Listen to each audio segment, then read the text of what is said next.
Storia di vino e FVG. Eccoci tornati a parlare di vino, di uomini e persone e di Friuli Venezia Giulia. Una delle cose responsabili di quella che è la decadenza dei giorni nostri, non certo l'unica, ma una delle tante, due in particolare, sono queste, sono il politically correct e la riproduzione casuale. Voi pensate, immaginate di non prendere posizione. Dante aveva un posto preciso nell'inferno verso chi non prende posizione. O immaginate un'altra cosa, di essere a cena con qualcuno, uomo o donna che possa essere, e chiedergli, ma tu che musica ascolti? E la risposta, ma io ascolto un po' di tutto. Ah sì? Un po' di tutto? Da Beethoven agli Spasm?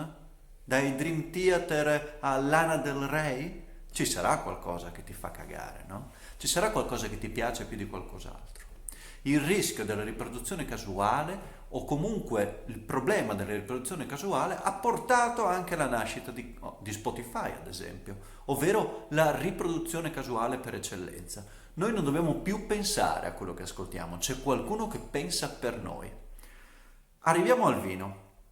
L'Italia è un paese già molto complicato per quello che riguarda le denominazioni. Esistono 332 DOC, 118 IGT, 75 di OCG e ancora 504 vitigni. Insomma, il rischio è quello di arrivare a cena o di arrivare in un ristorante o in un'enoteca e sostanzialmente affidarsi a quella che è la riproduzione casuale, senza avere quel piccolo sforzo per poterci far decidere quello che davvero vogliamo.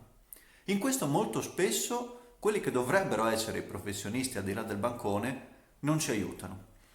Essere clienti è davvero difficile ed è molto complicato avere a che fare con i clienti. Chi vi parla sa quanto sia brutto vedere qualcuno davanti che soltanto chiedendo un bicchiere d'acqua spera che nella psiche del barista o di chi sta al di là del bancone possa apparire attualmente quel bicchiere d'acqua con ghiaccio, limone o quant'altro, o ancora di più se è un bicchiere di vino, di qualsiasi tipo di vino si tratti. Ecco, cosa vogliamo dire oggi? L'obiettivo è quello di andare verso la geografia, verso il cercare di essere precisi almeno su un punto dal quale vogliamo partire. Non si pretende di scegliere il vino in base ai propri gusti, anche perché non è detto che uno sappia che vino vuole e non è assolutamente obbligatorio che uno sappia qualcosa di vino. Però sarebbe bello da parte anche di coloro che sono i professionisti dei ristoranti o comunque delle enoteche, poter dare delle indicazioni geografiche. Voi sapete, il vino racconta molto più della terra di quanto noi stessi possiamo raccontare della nostra terra. Ecco, questa è una cosa importante. La geografia, l'articolo 3 di ogni disciplinare, almeno far capire e raccontare a qualcuno da dove viene quel vino.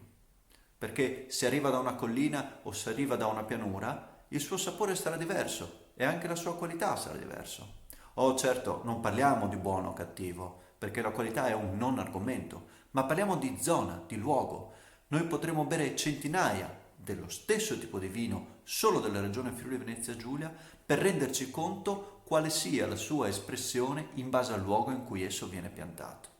Per cui prendiamo una decisione, basta col politically correct, ovvero decidiamo quello che ci piace e quello che non ci piace, decidiamo quello che vogliamo ascoltare e quello che non vogliamo ascoltare, decidiamo da dove deve arrivare quello che vogliamo bere, da dove deve arrivare. Poi tutto il resto sarà compito del vino raccontarlo.